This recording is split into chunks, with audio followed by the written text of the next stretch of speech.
یہ ہے کہ اگر اس کے مقابل واحد یا قیاس آ جائے اور کچھ لفظ خاص کتاب کے لفظ خاص اور خبر واحد یا کتاب کے لفظ خاص اور قیاس کے درمیان تطبیق و توفیق ایک معنی پر ان کو جمع کرنا ممکن ہو تو سب پر عمل کریں گے، ہے نا. لیکن اگر بغیر کسی تبدیلی اور کمی زیادتی کے لفظ خاص پر عمل نہیں کر سکتے ہیں تو ایسی صورت میں خبر واحد اور قیاس کو چھوڑ دیا جائے گا. یہ حکم نہیں ہے نا. حکم تو یہ ہے کہ خاص کے مطابق عمل کرنا قطعی اور یقینی طور پر واجب ہے. اس حکم کی وضاحت تفصیل کچھ یہ کر دی گئی ہے نا. اسی حکم کی یہ تفصیل ہے. اس کو اگر آپ امتحان میں لکھیں گے تو کیسے لکھیں گے؟ اس میں بڑا گڑبڑ کرتے ہیں. پورا ایک طرف سے اتار دیں گے، ہے نا. خاص کا حکم پوچھا گیا ہے تو یہ آیت لکھ دیں گے کہ خاص کا حکم یہ ہے کہ اس کے مطابق عمل کرنا قطعی اور یقینی طور پر ضروری ہے. اگر اس کے مقابل میں یہ آئے تو ایسا ہوگا، اور اگر تطبیق ممکن نہ ہو تو ایسا ہوگا. اسی طرح سے لکھ دیتے ہیں.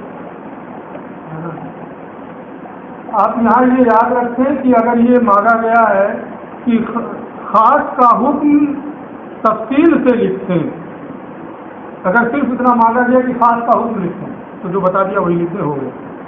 چیک کرنے والا ہے نا. جو سوال کیا ہے سوال کے مطابق آپ نے جواب دے دیا ہے نا.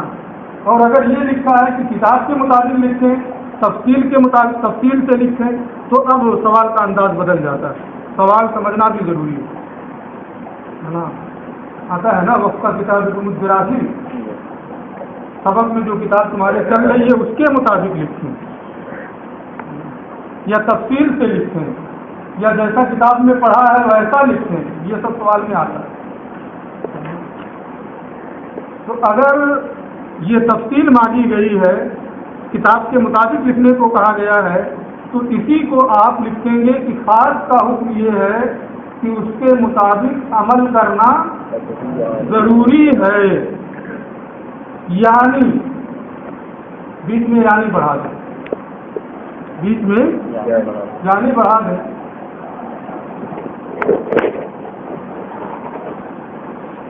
ہلو، ہاں میں آدھا گھنٹہ بعد بول رہا ہوں.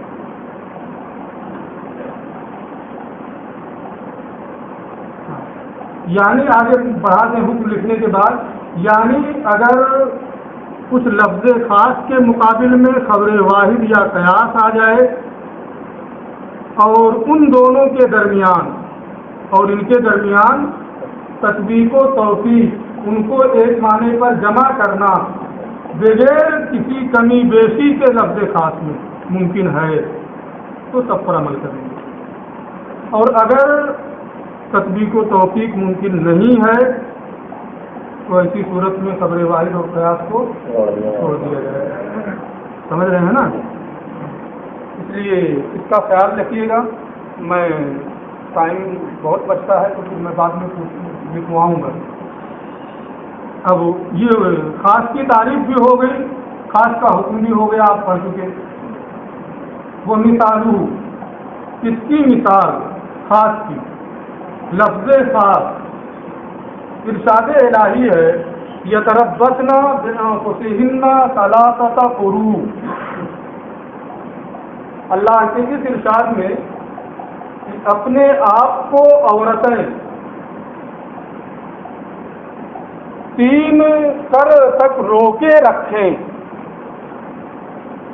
عورتیں اپنے آپ کو 3 قرء تک، جو لفظ ہے میں ابھی وہی بول رہا ہوں، 3 قرء تک روکے رکھیں. قدوری آپ پڑھ چکے ہیں ہے نا. جو جہاں اس کا بیان ہے وہ پڑھ چکے ہیں. ابھی تو آپ کتاب الایمان وغیرہ پڑھ رہے ہوں گے. تو کتاب النکاح میں، کتاب الطلاق میں آپ نے یہ پڑھا ہوگا کہ مدخول بہا، غیر مدخول بہا اگر عورت ہے، اگر عورت غیر مدخول بہا ہے، کتنے لوگ اس میں غیر مدخول بہا سمجھتے ہیں؟ نہیں سمجھتے ہیں. کوئی ہے جو نہیں سمجھتا ہے؟ کوئی ضروری نہیں ہے کہ آپ سمجھ رہے ہو، اگر نہیں سمجھتے ہیں تو بتا دیں، میں بتا دوں گا. غیر مدخول بہا عورت اگر غیر مدخول بہا ہے، کسی نے اسے طلاق دے دی تو ایک طلاق ہی سے وہ بائنا ہو گئی، اب رجعت وغیرہ کا بھی کوئی حق نہیں رہتا، وہ نکاح سے نکل گئی. اس کے اوپر عدت بھی نہیں ہے. اس غیر مدخول بہا عورت کی کوئی عدت بھی نہیں ہے. اور اگر مدخول بہا ہے تو اس کے بارے میں آپ نے یہ پڑھا ہے کہ یا تو وہ ان عورتوں میں سے ہوگی جنہیں حیض آتا ہے، یا ان عورتوں میں سے ہوگی جنہیں حیض نہیں آتا ہے. اب یہ نہ آنا عام ہے، پوری بحث میں سمیٹ دے رہا ہوں. نہ آنا یہ عام ہے، خواہ کمسنی کی بنیاد پر نہ آئے یا درازگی عمر کی بنیاد پر نہ آئے. تو اگر اسے حیض نہیں آتا ہے، مدخول بہا ہے، تو اس کی عدت 4 مہینہ. ایسے پڑھا ہے جب تو ہی 4 مہینہ کہے گا تب تو پوری جماعت غائب ہے. 3 مہینہ ہے نا اس کی عدت. کس لیے پڑھا ہے تم نے؟ تو مدخول بہا جو حیض، جسے حیض آتا ہے نہیں آتا، اس کی عدت 3 مہینہ. اور اگر مدخول بہا ہے حاملہ ہے تو اس کی عدت وضع حمل ہے. یہاں جو انہیں بتانا ہے کہ وہ عورت مدخول بہا ہو، غیر مدخول بہا نہ ہو، ساتھ ہی ساتھ وہ ان عورتوں میں سے ہو جنہیں حیض آتا ہے. اس آیت کریمہ میں جو بیان ہے ان عورتوں میں سے ہو جو حاملہ نہ ہو، کیونکہ ان کا حکم الگ الگ ہے، سب کا الگ ہے. تو یہ تربصنا بانفسہن ثلاثۃ قروء میں کس عورت کا بیان ہے؟ جس عورت سے اس کے شوہر نے دخول کیا، خلوت صحیحہ پائی گئی ہو، اور اس کے بعد اس نے طلاق دی ہو، وہ حیض بھی اسے آتا ہو اور وہ غیر حاملہ ہو، تو اس کی عدت کیا ہے؟ 3 قرء ہے آیت کریمہ کے مطابق. اب قرء مسئلہ سمجھ گئے؟ ہمارے نزدیک 3 قرء ہے، یعنی 3 حیض ہے. یہ ہمارا مطلب. امام شافعی رحمۃ اللہ تعالی علیہ کے نزدیک 3 طہر ہے، یہ ان کا مذہب ہے. ہمارا مذہب 3 حیض ہے. اس کی وجہ یہ ہے کہ لفظ ثلاثہ جو ہے یہ ایک لفظ خاص ہے. ثلاثہ یہ لفظ خاص ہے، 3 کے لیے اس کی وضع ہوئی. اس کی وجہ ایک معنی 3، اس کے لیے اس لفظ کی وضع ہوئی ہے. کامل 3، پورے 3، اس میں کوئی کمی بیش نہیں ہوئی. ثلاثہ یہ لفظ خاص ہے 3 کے لیے، مکمل طور پر وہ 3 ہو، 3 کے لیے اس کی وضع ہوئی. لفظ خاص کے بارے میں آپ نے یہ پڑھا کہ کمی بیشی کے بغیر اس کے مطابق عمل کرنا واجب ہے. لہذا اس لفظ ثلاثہ پر عمل کرنا جو لفظ خاص ہے یہ کیا ہوگا؟ واجب ہوگا. اس پر عمل کرنا واجب ہے نا. لفظ ثلاثہ پر عمل کرنا جس کا معنی 3 ہے یہ واجب ہے. اور 3 پر عمل اسی صورت میں ہو سکتا ہے جب قرء کو حیض کے معنی میں لیا جائے. جب قرء کو حیض کے معنی میں لیا جائے، کیونکہ طلاق دینا کس حالت میں مشروع ہے؟ طہر میں مشروع ہے. جب طہر میں طلاق دے گا تو اس کے بعد جو ہے جائے گا ایک وہ، پھر اس کے بعد ایک، پھر اس کے بعد ایک. کوئی غیر مشروع طریقے سے طلاق دے دے، حیض ہی میں طلاق دے دے تو شریعت اس کو بیان کرنے کی مکلف ہے نا. جو مشروع طریقہ ہے یہ کہ طہر میں طلاق دے، اس کو بھی قدری میں پڑھے ہے نا. تو طہر میں طلاق دینا مشروع ہے. طہر میں طلاق دے دیا جب عورت پاک ہے، اس کے بعد 3 حیض مکمل ہو جائیں گے ہے نا. تو جب حیض کا معنی مراد لیں گے تو 3 پر عمل ہو پائے گا کہ کامل 3 ہو گئے. لیکن اگر قرء سے طہر کا معنی مراد لیں تو ایسی صورت میں طلاق کس میں مشروع ہے؟ طہر میں مشروع ہے. اور طہر میں طلاق دیا تو اس طہر کو شمار کریں گے. اس طہر کو شمار کیا تو وہ پورا ہے، ظاہر سی بات ہے کچھ زمانہ اس کا گزر چکا ہوگا. پھر اس کے بعد ایک طہر، اس کے بعد ایک طہر، 3 کامل ہوا. پہلا جو ہے اس کے کچھ حصہ گزر چکا ہے. اور اگر یہ کہیں جس میں طلاق دیا اس کو نہیں شمار کریں گے، بعد کے 3 تو زیادہ ہو گئے. ہو رہا ہے کہ نہیں ہو رہا؟ تو لفظ ثلاثہ پر طہر مراد لینے کی صورت میں عمل نہیں ہو پا رہا ہے، اور وہ لفظ خاص ہے. بغیر کسی کمی بیشی کے اس کے مطابق عمل کرنا واجب ہے. اور 3 کامل اس پر حیض مراد لینے کی صورت ہی میں عمل ہو پا رہا ہے، طہر مراد لینے کی صورت میں اس پر عمل نہیں ہو پا رہا ہے. اس لیے قرء سے مراد کیا ہوگا؟ حیض. ٹھیک ہے، یہ ہمارا مطلب. امام شافعی رحمۃ اللہ تعالیٰ علیہ، سمجھ رہے ہو نا؟ امام شافعی رحمۃ اللہ تعالیٰ علیہ کا مذہب یہ ہے کہ طہر مراد. کیوں؟ امام شافعی رحمۃ اللہ تعالیٰ علیہ کی دلیل یہ ہے کہ 3 سے 9 تک عدد معدود کا قاعدہ یہ ہے کہ اگر معدود مذکر ہے تو عدد کو مؤنث، اور معدود اگر مؤنث ہے تو عدد کو مذکر لایا جائے. ثلاث نسوۃ ثلاثۃ رجال، یہی ہے نا. یہاں ثلاثہ کو مؤنث استعمال کیا گیا ہے کہ مذکر؟ مؤنث استعمال کیا گیا ہے. تو اس کا معنی کیا ہوا کہ معدود کیا رہے گا؟ مذکر رہے گا. قرء کا 2 معنی ہے، حیض اور طہر. ان دونوں میں سے حیض مؤنث ہے، ان دونوں میں سے حیض مؤنث ہے اور طہر مذکر ہے.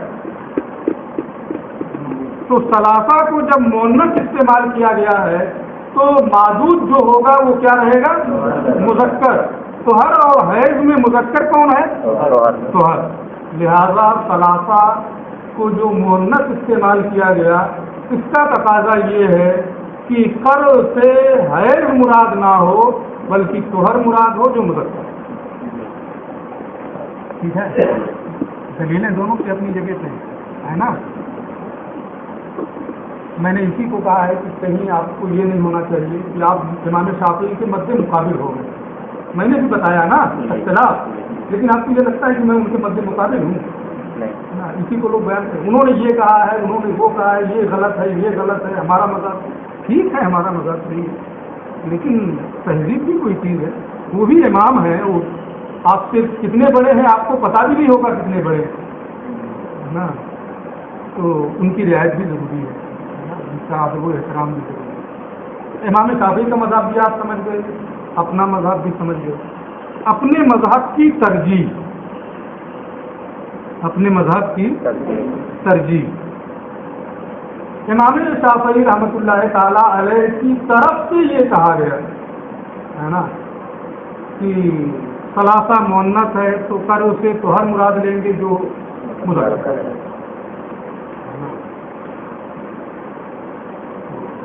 اس کے بارے میں ہمارے ائمہ یہ فرماتے ہیں کہ اس کے معنی سے کیا لینا دینا ہے نا، اس کے معنی سے ہمیں کیا لینا دینا ہے،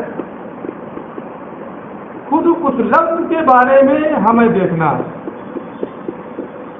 خود اس لفظ کے بارے میں ہمیں دیکھنا ہے۔ ایسا ہوتا ہے کہ ایک معنی کے لیے دو لفظ ہوں، ایک مذکر ہو ایک مؤنث، جیسے ذہب اور عین دونوں ایک معنی کے لیے ہیں، حالانکہ اس میں سے ایک مذکر ہے ایک مؤنث، دونوں ایک معنی کے لیے۔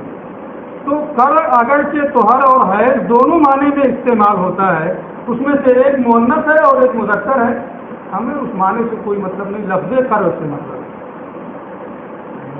ثلاثہ کو مؤنث استعمال کیا گیا تو اس کا تقاضا یہ ہے کہ کر مذکر ہے، اس کے معنی میں کون مذکر ہے کون مؤنث ہے اس سے ہمیں کوئی مطلب نہیں، اور لفظ کر مذکر ہے، اس لیے اس کے معنی کے اعتبار سے تو ہر کو مراد لینے کی کوئی حاجت ہمیں نہیں ہے، اس کے معنی کے اعتبار سے تو ہر مراد لینے کی ہمیں کوئی حاجت نہیں ہے۔ لفظ کر مذکر ہے، اس کے مذکر ہونے کی بنیاد پر ثلاثہ کو مؤنث استعمال کیا گیا۔ ثلاثہ لفظ خاص ہے، اس لیے اس کے مطابق عمل کرنا بغیر کمی بیشی کے واجب ہے، اور یہ اسی صورت میں ممکن ہے جبکہ طرح سے ٹھیک ہے، سمجھ گئے نا پوری بحث؟ مثال اس کی مثال ارشاد الہی میں یتربصن بانفسہن ثلاثۃ قروء، عورتیں اپنے آپ کو 3 قرء تک روکے رکھیں۔ یہ بہت اختصار کے ساتھ بتا رہے ہیں، فإن لفظۃ الثلاثہ، اس آیت کریمہ میں لفظ ثلاثہ، اس آیت کریمہ میں لفظ ثلاثہ خاص سن، یہ خاص ہے، یعنی معنی معلوم کے لیے وضع کیا گیا، معنی معلوم کے لیے انفراد کے طور پر اس کی وضع ہوئی ہے، وہ 3 ہے۔ خاص فی تعریف عدد معلوم، عدد معلوم کی تعریف میں تعین میں یہ لفظ خاص ہے کہ 3 کامل ہے، فیجب العمل بھی، جب یہ ایک خاص لفظ ہے، معنی معلوم کے لیے انفراد کے طور پر اس کی وضع ہوئی ہے، اس کا معنی ہے کامل 3، تو جب خاص ہے تو خاص کا حکم جو ہے وہ یہاں پر جاری ہوگا، اور خاص کا حکم یہ ہے کہ اس کے مطابق قطعی اور یقینی طور پر عمل کرنا واجب ہوتا ہے، فیجب العمل بھی، لہذا اس کے مطابق خاص کے مطابق عمل کرنا کیا ہوگا؟ واجب ہوگا۔ جب یہ ثابت ہو گیا کہ لفظ ثلاثہ خاص ہے تو اس کے مطابق عمل کرنا واجب ہوگا، اور یہ اسی صورت میں ممکن ہے کہ 3 پر کامل 3 پر عمل ہو، اسی صورت میں ممکن ہے جبکہ قرء کو حیض کے معنی میں لیا جائے، اگر حیض کے معنی میں نہیں لیں گے تو کامل 3 پر عمل نہیں ہو پائے گا، اس لیے ہمارے علماء احناف یہ فرماتے ہیں کہ قرء سے مراد یہاں حیض ہے۔ وَلَهُم مِّنَ الْأَقْرَاءِ، اور اگر قرء کو طہر کے معنی میں لیا جائے، قرء کو طہر کے معنی پر محمول کیا جائے، کما ذهب الیہ الشافعی رحمہ اللہ تعالی، جیسا کہ یہی امام شافعی رحمۃ اللہ تعالی علیہ کا مذہب ہے، اسی کی جانب وہ گئے ہیں، یہی ان کا مذہب ہے۔ کیوں ان کا یہ مذہب ہے کہ قرء سے مراد طہر ہے، بے اعتبار ان الطہر مذکر دون الحیض، وقد ورد الکتاب فی الجمع بلفظ الثانی، اس اعتبار سے کہ طہر مذکر ہے اور حیض نہیں، میں لفظی ترجمہ کر رہا ہوں، طہر مذکر ہے حیض مذکر نہیں، یعنی حیض مؤنث، اور قرآن مقدس جمع میں لفظ تانیث کے ساتھ وارد ہوا بیان عدد میں، لفظ تانیث کے ساتھ قرآن مقدس میں یہ آیا ہے، قرآن مقدس میں یہ وارد ہے. تو جب قرآن مقدس میں بیان عدد میں قرو جمع ہے، ثلاثہ کا معدود ہے،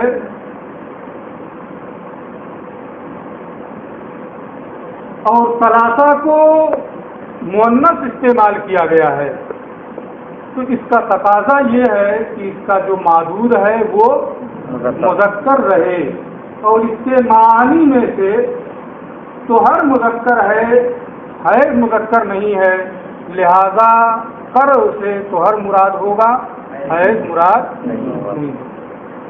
دلہ تو جب اس کے معنی جو ہیں ان میں سے تو ہر مذکر ہے، حیض مذکر نہیں ہے، اور قرآن مقدس میں جمع میں لفظ تانیث کے ساتھ وارد ہوا ہے، دل علی انہ، تو اس کی دلالت اس بات پر ہو رہی ہے علی انہ جمع المذکر،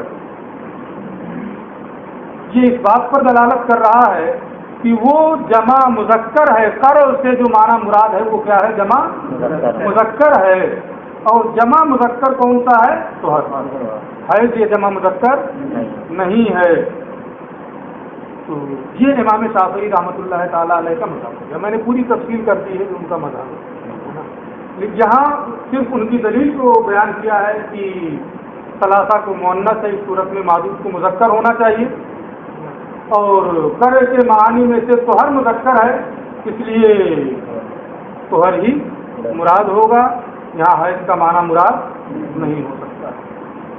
یہ کہتے ہیں وَلَوْ هُمِّلَ الْأَقْرَاءُ عَلَى الْأَطْهَارِ، اگر کر کو توہر کے معنی میں لیا جائے، توہر پر محمول کیا جائے، لازمہ ترک العمل بهذا الخاص، تو لفظ خاص ثلاثہ کے مطابق عمل ترک کرنا لازم آئے گا، یعنی لفظ ثلاثہ پر عمل نہیں ہو پائے گا. جو اس کا تقاضا ہے، جو اس کا معنی ہے، اس معنی پر عمل نہیں ہو پائے گا. کیوں عمل نہیں ہو پائے گا؟ لأن من حملہ علی الطہر، اس لیے کہ جنہوں نے کر کو طہر کے معنی میں لیا ہے، لا یوجب ثلاثۃ طہار، اس صورت میں تین طہر واجب نہیں ہوتے، بل طہرین و بعض الثالث، کیونکہ طہر ہی میں طلاق دینا مشروع ہے، تو اس طہر کو شمار کریں گے تو دو طہر اور تیسرے کا بعض رہے گا، کامل تین نہیں ہوگا، لفظ ثلاثہ پر عمل نہیں ہو پائے گا. اور اگر اس کو شمار نہ کریں تو کامل تین اور چوتھے کا بعض ہو جائے گا. اس صورت میں بھی کامل تین پر عمل نہیں ہو پا رہا ہے، لہذا طہر کا معنی مراد لینے کی صورت میں لفظ ثلاثہ جو خاص ہے، جس کے مطابق بغیر کسی کمی بیشی کے عمل کرنا واجب ہوتا ہے، اس پر عمل نہیں ہو پا رہا ہے. اس لیے طہر کا معنی مراد نہیں ہوگا، بلکہ حیض کا معنی ہوگا. یہ مذہب احناف کی ترجیح ہے، وجہ ترجیح. اب تیسرے کا بعض وهو الذی وقع فیہ الطلاق، یعنی تیسرے کا بعض ہوگا جس میں اس نے طلاق دی ہے، جس طہر میں. ظاہر سی بات ہے جس میں اس نے طلاق دی ہے وہ پورا نہیں ہوگا، طہر میں طلاق دینا مشروع ہے، تو کچھ ساتھ گزر ہی گئی ہوگی،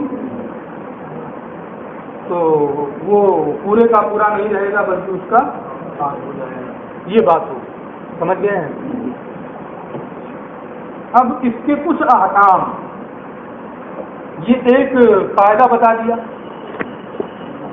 خاص کا کی تعریف، خاص کا حکم. ایک مثال ابھی دے دی، یہ تربصنا بانفسہن ثلاثۃ قروء، کہ یہاں حیض کا معنی مراد ہے، تین حیض عدت ہوگی ہمارے نزدیک، امام شافعی کے نزدیک تین طہر عدت ہوگی. اب اس اختلاف کی بنیاد پر بہت سے مسائل مستنبط ہوتے ہیں. اسی ایک اختلاف کے نتیجے میں کئی مسائل ہیں. چند مسائل کا یہاں یہ ذکر کر رہے ہیں. آپ سارے مسائل کو دوری میں پڑھ چکے ہیں، اخیر میں ایک دو مسئلہ آئے گا جس کو ابھی نہیں پڑھا ہے، لیکن اس ششماہی میں اسے بھی پڑھ لیں.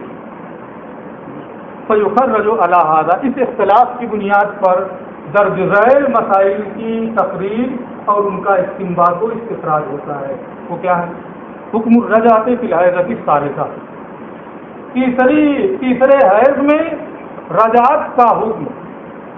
ہمارے نزدیک جب طہر میں طلاق دیا، ایک حیض، دو حیض، تیسرا حیض، عدت پوری ہو گئی تیسرے حیض میں. جب تیسرا حیض گزر جائے گا تب عدت پوری ہوگی. ابھی تیسرا حیض چل رہا ہے، اس نے ایک یا دو صریح طلاقیں دی تھی. کون سی طلاق پڑے گی؟ دو طلاقیں صریح اگر کوئی اپنی عورت کو دے دے تو کون سی طلاق پڑتی ہے؟ بائن کی رجعی ہے. ہاں یہی تو پوچھنا تھا. پتہ نہیں کس جنگل سے پکڑ کے لایا گیا ہے. نیا ہے کہ پرانا ہے؟ نیا. رجعی صریح ایک ہو یا دو ہو، کون سی طلاق پڑتی ہے؟ رجعی پڑتی ہے. تو ایک یا دو صریح طلاقیں دے چکا ہے، حیض کے ذریعے سے عورت عدت گزار رہی ہے، ایک دو تین، تیسرا چل رہا ہے، تو اب وہ رجعت تیسرے میں ہمارے نزدیک کر سکتا ہے نا. رجعت کر لے گا پھر اس کی بیوی ہو جائے گی، ہے نا. قول سے یا فعل سے؟ قول سے بھی فعل سے بھی سب پڑھ چکے ہیں، ہے نا. قول سے رجعت کرے یا فعل سے رجعت کرے، وہ تیسرے حیض میں رجعت کر سکتا ہے نا. امام شافعی کے نزدیک طہر میں طلاق دیا، حیض آیا، پھر طہر، یہ دوسرا ہو گیا، پھر حیض آیا، پھر طہر، یہ گزر گیا، تیسرا حیض. تو ایک دو تین، تین حیض تو تین طہر ہو گیا، تیسرا حیض آنے جب تیسرا حیض چل رہا، تو جب تین طہر ہو گیا اگرچہ کامل نہیں ہو رہا، عدت پوری ہو گئی. اب تیسرے حیض میں وہ رجعت کر سکتا ہے ان کے نزدیک؟ نہیں کر سکتا، اس لیے کہ وہ تو نکاح سے گئی ہے نا. تو اس اختلاف کی بنیاد پر یہ ہوگا کہ تیسرے حیض میں احناف کے نزدیک طلاق رجعی دینے والا اس عورت سے رجعت کر سکتا ہے، شوافی کے نزدیک رجعت نہیں کر سکتا. ٹھیک ہے. ایک مسئلہ وہ تصحیح ہو نکاح غیر وہ ابطال. اچھا، تیسرے حیض میں رجعت کا حکم، یعنی ہمارے نزدیک رجعت کر سکتا ہے. وہ زواج اور اس حکم کا نہ ہونا امام شافعی کے نزدیک، یعنی رجعت ان کے نزدیک نہیں کر سکتا.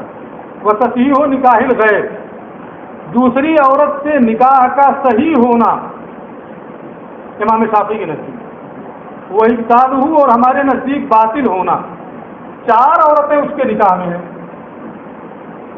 ایک کو طلاق دے دیا، عورت ابھی تیسرے حیض میں ہے، تو ابھی اس کی بیوی ہے جب تک عدت پوری نہ ہو جائے. اس لیے اگر تیسرے حیض میں وہ ہے، نکاح کرے گا تو پانچویں سے نکاح کرنا لازم آئے گا. اس لیے ہمارے نزدیک کسی ابھی عورت سے نکاح نہیں کر سکتا ہے. امام شافعی کے نزدیک وہ نکاح سے چلی گئی، اب تین ہی ہیں، اس لیے اگر وہ کرنا چاہے نکاح تو پھر چوتھی سے کر سکتا ہے. سمجھ گیا نا. وہ حکم الحبس والاطلاق، روکنے کا حکم اور آزاد کرنے کا حکم. اس کو بھی آپ پڑھ چکے ہیں کہ شوہر اپنی عورت کو اپنے گھر میں رکھے گا، بازاروں کی زینت نہیں بنائے گا. پڑھے ہیں نا. اور اگر وہ نہیں مان رہی ہے تو نفقہ دان و نفقہ نہیں پائے گا، زبردستی کر رہی ہے. پڑھے ہیں نا نفقہ کے بیان میں. تو اگر تیسرا حیض چل رہا ہے تو شوہر اسے روکے سکتا ہے نا، کہیں نہیں جا سکتی. اور تیسرا حیض چل رہا ہے، یہ ہمارے نزدیک روک سکتا ہے شوہر امام شافعی کے نزدیک. اب وہ اس کی بیوی نہیں رہی، جہاں چاہے جائے، ہے نا. وہ روک سکتا ہے اس کو کہ جیسے کسی اجنبیہ کو نہیں روک سکتا ہے، اب اس عورت کو بھی وہ نہیں روک سکتا ہے، اسے آزاد کرنا. ٹھیک ہے. وہ حکم الحبس والاطلاق والمسکن والانفاق. حکم کیا ہے؟ طلاق دینے کے بعد زمانے عدت میں نان و نفقہ دینا، سکنا دینا، رہائش کے لیے جگہ دینا شوہر پر ضروری ہے. پڑھے ہیں نا. تو جب تیسرے حیض میں ہے تو ابھی عدت کا زمانہ ہے، اس لیے اس کو رہائش کی جگہ دینی ہوگی، اسے نان و نفقہ دینا ہوگا، اس سے چھٹکارا نہیں ہو سکتا ہے. والخلع والطلاق، ابھی اس کی بیوی ہے تیسرے حیض میں، اور جب بیوی ہے تو خلا بھی کر سکتا ہے. خلا کا معنی بھی پڑھ چکے ہیں کہ عورت کچھ مال دے کر کے اپنے آپ کو شوہر سے آزاد کر لے. خلا طلاق بائن ہے یا رجعی یا مغلظہ؟ بائن. اب سب یاد رکھنا ہے نا، اس میں ساری چیزیں تفصیل سے نہیں آئیں گی. جو پڑھا ہے سب یاد ہونا چاہیے. اور جب ابھی اس کے عزت میں ہے, ابھی اس کی بیوی ہے, جو طلاق دیا تھا سلیم, ایک اور دے سکتا ہے, مغلطہ ہو جائے, ہے نا. اب عزت کیسے گزارے گی, اس کو بھی آپ پڑھ چکے ہیں کہ عزتوں میں تداخل ہو جاتا ہے. وہ ہم اپنے سمجھائیں گے, بڑا بہت تفصیلی ہے, حضوری دیکھیں گے. وتزوج الزوج باختها, اچھا, وتزوج الزوج باختها, اور شوہر اس کی بہن سے نکاح کر سکتا ہے. شوہر اس کی بہن سے نکاح کر سکتا ہے. کس کے نزدیک؟ امام شافعی کے نزدیک, کیونکہ اس کی عزت پوری ہو چکی ہے. اس کی بہن سے نکاح, دو بہنوں کو نکاح میں جمع کرنا صحیح نہیں, لیکن جب وہ نکاح سے چلی گئی تو اس کی بہن سے نکاح کر سکتا ہے. ہمارے نزدیک ابھی وہ عزت میں, اس لیے نکاح اس کی بہن سے نہیں کر سکتا ہے. اس کے علاوہ مزید 4 عورتوں سے نکاح کر سکتا ہے امام شافعی کے نزدیک. وہ 40 سوا, اس کے علاوہ مزید 4 عورتوں سے نکاح کر سکتا ہے. وہ احکام المیراث, میراث کے احکام, مع کثرت, اسی کو نہیں پڑھا ہے آپ نے, مع کثرت تعدادها, اس کے ساتھ کہ اس کے احکام بہت زیادہ ہیں.